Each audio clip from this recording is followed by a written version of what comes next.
Hi friends, మనం daily market update వీడియోస్లో ఎప్పుడు లిస్టెడ్ కంపెనీస్ గురించి మాట్లాడుకుంటూ ఉంటాం కదా.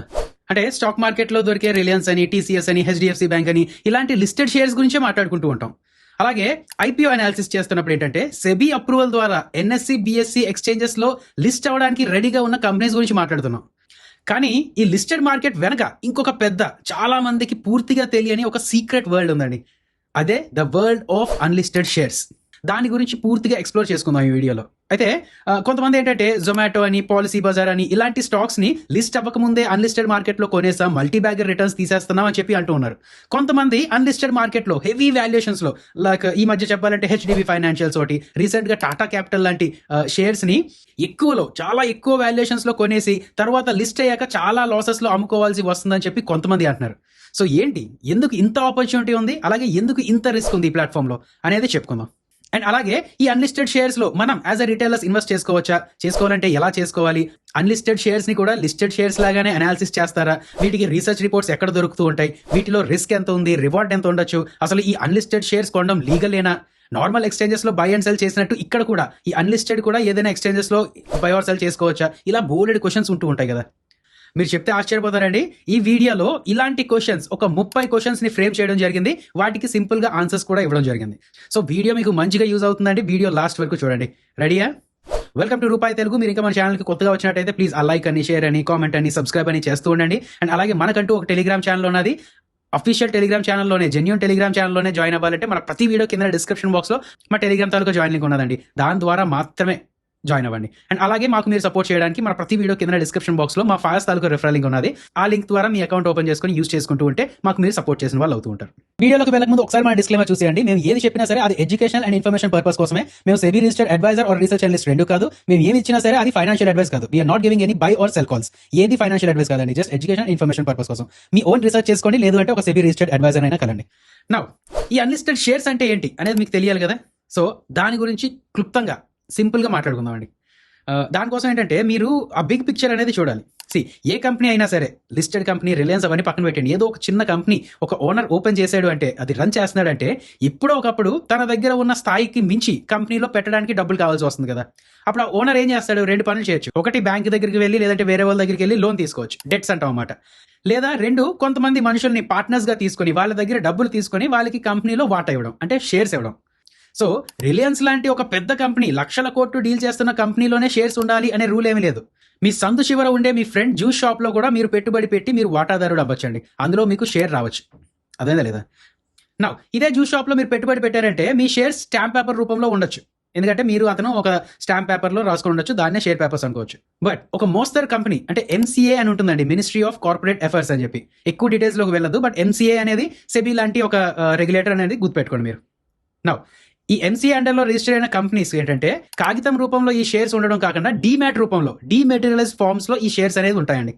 ఇంతవరకు మీకు అర్థమైందా లేదా? నా ఇంకొక స్టెప్ ముందుకు వెళ్దాం. For suppose OYO rooms company తీసుకుందాం. ఇది కూడా ఓనర్స్ మనీయే కాకుండా ఇన్వెస్టర్స్ నుంచి కూడా డబ్బులు తీసుకొని షేర్స్ ఇచ్చే ఉంటుంది కదా.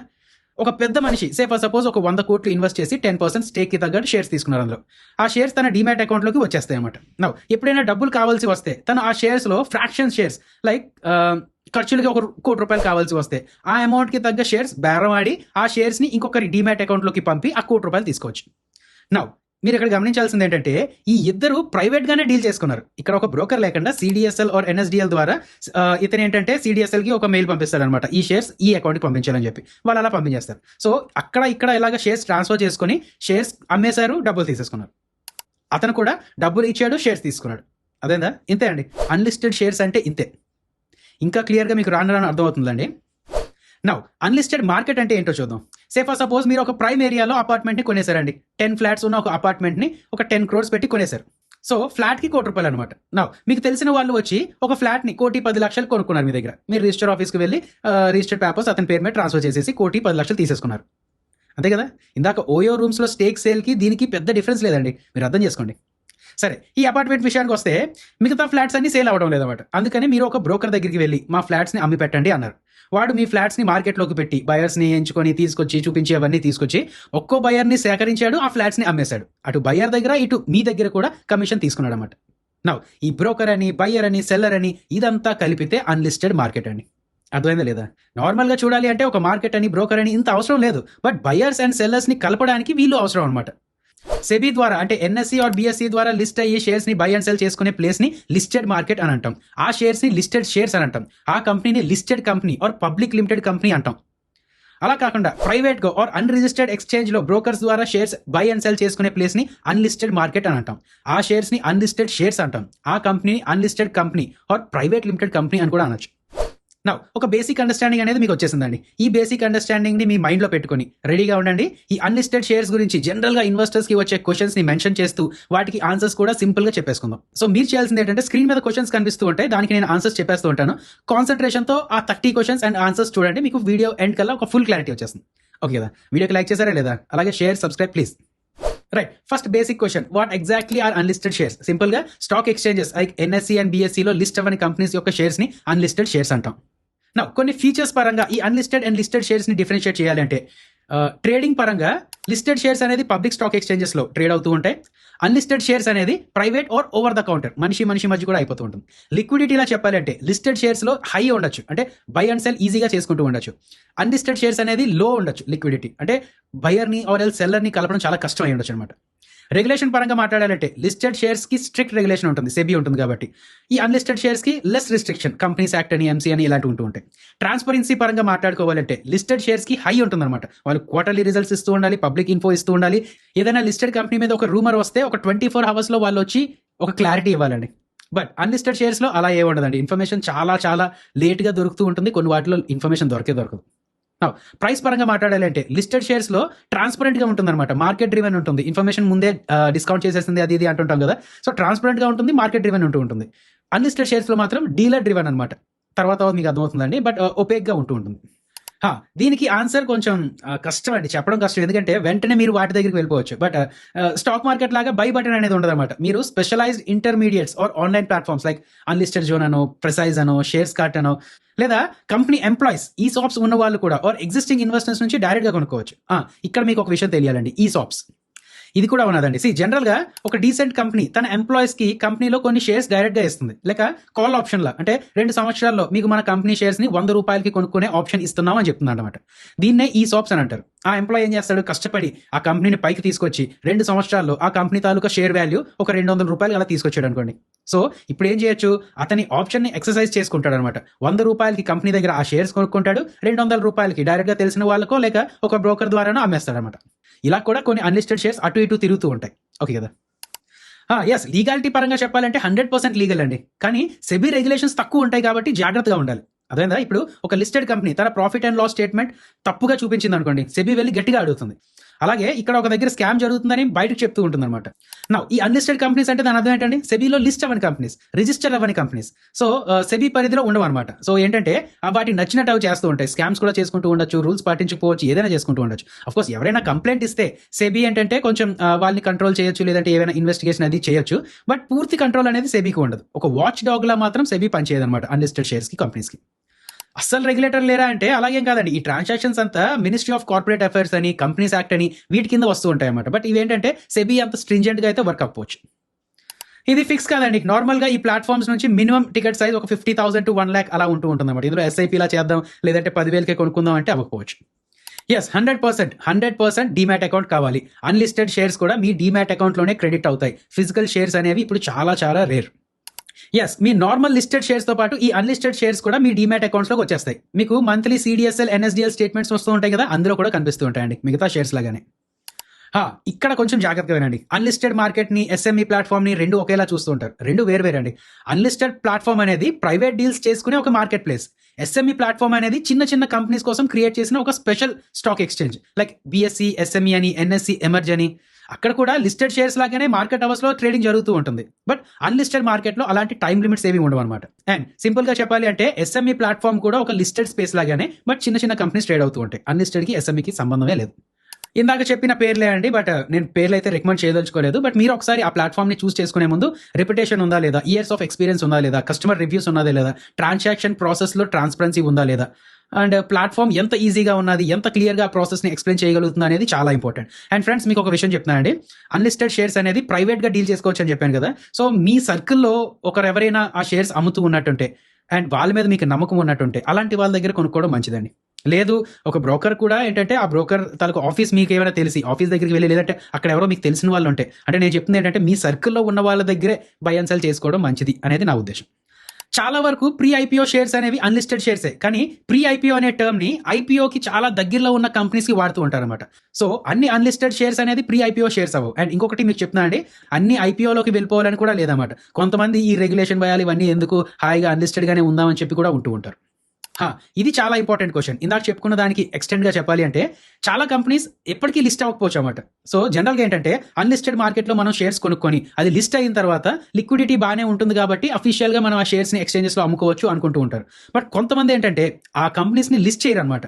అప్పుడు ఏం చేయాలి, మీ షేర్స్ అనేది ఎప్పుడు అన్లిస్టెడ్ షేర్స్ గానే ఉంటాయి. సో వేరే ప్రైవేట్ బయర్స్ కి అన్లిస్టెడ్ మార్కెట్లోనే అమ్ముకోవాలన్నమాట. సో అప్పుడు లిక్విడిటీ రిస్క్ గురించి మీరు ముందే ఆలోచిస్తూ ఉండాలి.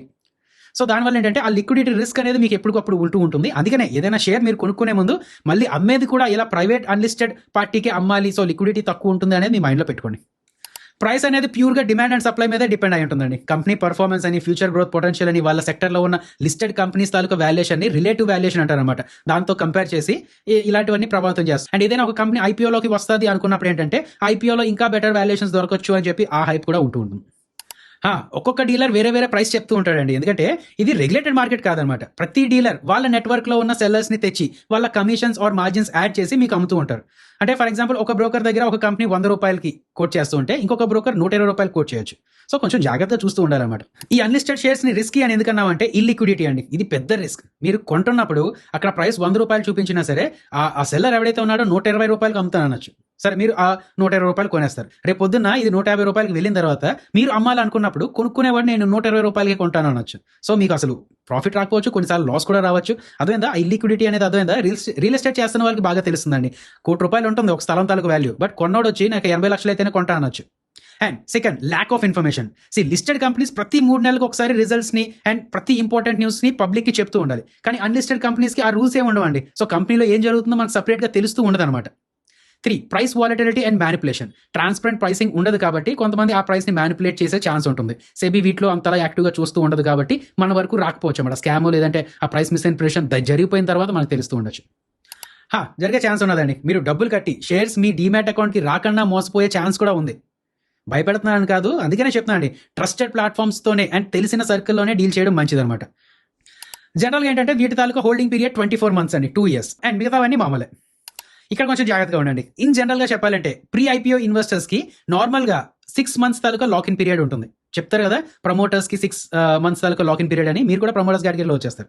సో ఏదైనా ఒక కంపెనీ లిస్ట్ అయితే ఆ లిస్టింగ్ డే నుంచి 6 months వరకు మీరు ఆ షేర్స్ ని అమ్మలేరు. అది కూడా గుర్తుపెట్టుకోండి. దీని మీద ఎక్కువ దృష్టి పెట్టాలండి. ఇది చాలా ఇంపార్టెంట్ పాయింట్. హెచ్డిపి ఫైనాన్షియల్స్ అని, టాటా క్యాపిటల్ అని, ఇవన్నీ ఎందుకు ఆ అన్లిస్టెడ్ మార్కెట్లో ఎక్స్పెన్సివ్ లో ట్రేడ్ అయ్యే, లిస్టెడ్కి వచ్చేసరికి ఐపీఓ ప్రైస్కి వచ్చేసరికి ఎందుకు తక్కువలో ట్రేడ్ అవుతుంది, అంటే ఎందుకు తక్కువలో ఐపీఓ ప్రైస్ తీసుకురావాల్సి వచ్చింది? ఈ క్వశ్చన్ కి ఆన్సర్ సింపుల్ గా ఒక 4 reasons తో చెప్పుకుందామండి. Reason number 1, early bird advantage. Simple గా చెప్పాలంటే ఫ్యూచర్ లో పెద్దగా అవ్వబోయే కంపెనీ ఇది అని చెప్పి చాలా ఎర్లీ స్టేజ్ లో ఎంట్రీ తీసేసుకుంటారు చాలా మంది ఇన్వెస్టర్స్. సో ఫ్యూచర్ లో ఏదో హై గ్రోత్ పొటెన్షియల్ ఉంటుంది అనేది ఇప్పుడే ఎస్టిమేట్ చేసి ఆ గ్రోత్ స్టోరీని పబ్లిక్ కి రాకముందే మనం ఎలాగైనా అందులో పార్ట్నర్ అయిపోవాలని చెప్పి ఆ ఎర్లీ యాక్సెస్ తీసేసుకోవాలని చెప్పి ప్రీమియం ప్రైస్ ఉన్నా సరే కొనేసుకుంటూ ఉంటారు అనమాట. ఎక్కువ డబ్బులు పే చేసి కూడా కొనేసుకోవడానికి రెడీగా ఉంటూ ఉంటారు. అదేందా, అందుకనే ఆ ప్రైసెస్ అంత ఎలివేటెడ్ గా ఉంటూ ఉంటాయి. Reason number 2, high listing gains expectation. ఇందాక చెప్పిన దానిగా అనుకోండి, లిస్టింగ్ ఏంటంటే ఐపీఓ ప్రైస్ చాలా ఎక్కువలో తీసుకొస్తారని, ఐపీఓలోకి వచ్చిన తర్వాత కూడా లిస్టింగ్ గెయిన్స్ చాలా ఎక్కువ వస్తాయని. సో ఒకవేళ మనకి ఐపీఓ అలాట్ అవ్వకపోతే కష్టం, అందుకనే ముందే ఇలాగా అన్లిస్టెడ్ మార్కెట్లోనే కొనేసుకుందాం అని చెప్పి కొంచెం హైప్ క్రియేట్ చేసుకుంటూ ఉంటారు. దానివల్ల కూడా ఎక్కువ ప్రైస్కి కొనేసుకుంటూ ఉంటారు. Reason number 3, scarcity and limited supply. Scarcity premium అంటారనమాట. ఇప్పుడు సే ఫర్ సపోజ్ ఒక ఏరియాలోని 100 ఫ్లాట్లు ఉన్నాయి అనుకోండి, అది ఏదైతే ప్రైస్ చెప్తారో ఆ ప్రైస్కి అమ్ముతారు. బట్ ఆ పక్క ఏరియాలో ఒక్క ఫ్లాట్ మాత్రమే ఉన్నది అనుకోండి, నార్మల్ ప్రైస్ కన్నా ఎక్కువగా అమ్ముతూ ఉంటారు. ఎందుకు? స్కేర్సిటీ ఉన్నది కాబట్టి, సప్లై తక్కువ ఉన్నది, డిమాండ్ ఎక్కువ ఉన్నది కాబట్టి ఆ ప్రైస్ అనేది, ఆ ప్రీమియం అనేది వస్తూ ఉంటుంది అనమాట. స్టాక్ మార్కెట్లో కూడా అంతే, crores of shares daily trade అవుతూనే ఉంటాయి. కానీ అన్లిస్టెడ్ మార్కెట్లో షేర్స్ అనేది సప్లై తక్కువ ఉంటుంది అనమాట. ఇప్పుడు వెళ్ళి ఓయో తాలూకు షేర్స్ నాకు కావాలని చెప్పి మీరు బ్రోకర్ కనొచ్చు, ఆ షేర్స్ ఏమి లేవండి ఇప్పుడు అప్పుడే లేవు, ఎవరు అమ్మట్లేదు అని చెప్తారు అనమాట. 2వ రోజు 3వ రోజు కూడా వెళ్ళి అడుగుతారు, అదే ఆన్సర్ చెప్తారు. అప్పుడు మీరు ఏమంటారు? సరే ఓ పని, ఒక 10% ఎక్స్ట్రా కూడా నేను కొనేసుకుంటాను కావాలంటారు, ఏదో చూడరు బాబు అంటారు. అదేందా, అది స్కేర్సిటీ తాలూకా ప్రీమియం. ఇది ఇంకొకసారి చెప్పుకోవాలండి. అన్లిస్టెడ్ మార్కెట్లో మీరు ఆ షేర్స్ కొన్న తర్వాత ఐపీఓలోకి వస్తున్నప్పుడు మీ డీమ్యాట్ అకౌంట్ నుంచి బయటకు వచ్చేస్తాయి, మీ డీమ్యాట్ అకౌంట్లో కనబడు. అవి ఆటోమేటిక్గా లిస్ట్ అయిపోతాయి అనమాట. ఐపీఓ ద్వారా లిస్ట్ అయిన అంటే అలాట్మెంట్ డేట్ అది ఉంటుంది కదండి, ఐపీఓ అలాట్మెంట్ డేట్ ఉంటుంది కదా, ఆ అలాట్మెంట్ డేట్కి మళ్ళీ మీకు ఆ షేర్స్ వచ్చేస్తాయి, మీ డీమ్యాట్ అకౌంట్లోకి వచ్చేస్తాయి. ఎస్, ఆటోమేటిక్గా వచ్చేస్తాయండి. నేను దీని మీద ఎందుకు స్ట్రెస్ చేసి చెప్తున్నానంటే, నాకు 2-3 కాల్ చేసి అడిగారు హెచ్డివి ఫైనాన్షియల్స్ ఒకసారి ఇలాగా లిస్ట్ అవుతున్నప్పుడు, సార్ నాకు షేర్స్ కనబట్లేదండి, నేను ఎక్కడ కొనేసాను, ఇప్పుడు అవి సరే పోనీ లాస్లో అమ్ముకుందామన్నా సరే నాకు ఆ షేర్స్ కనబట్లేదు అంటారు. బట్ ఆటోమేటిక్గా లిస్ట్ అయిపోతాయండి. మళ్ళీ ఇది కూడా స్ట్రెస్ చేసి ఎందుకు చెప్తున్నా అంటే, మీకు అర్థం కావాలన్నమాట. మీరు ఒకవేళ లిస్ట్ అయిపోయినా సరే ఆ స్టాక్స్ అంటే ఆ షేర్స్ మీ డిమాట్ అకౌంట్లోకి వచ్చేసినా సరే 6 months తాలూకా లాక్ ఇన్ పీరియడ్ ఉంటుందన్నమాట.